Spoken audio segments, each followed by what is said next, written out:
হরে কৃষ্ণ। আসলে আপনারা এটা দেখে বুঝতে পারছেন যে এটা একটা গেট, আর সেখানে গরুদের ছবি কেন? আসলে এটি হলো সিধাম মায়াপুরের গোশালা। এই যে একজন গাভী মাতা, কত বড় বড় সিং। এখানে রয়েছে বিভিন্ন ধরনের গাভী,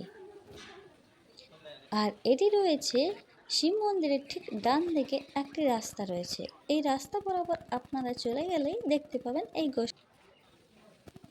এই যে এখানে সবাই কিন্তু দেখুন কি সুন্দর একসাথে দাঁড়িয়ে আছে, কেউ কারোর সঙ্গে কোনো রকমের মারামারি করছে না।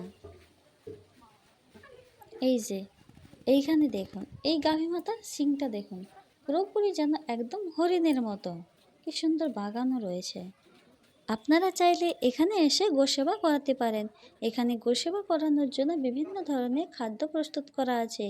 আর এই যে দেখুন কি সুন্দর সবাই দাঁড়িয়ে আছে। হরে কৃষ্ণ।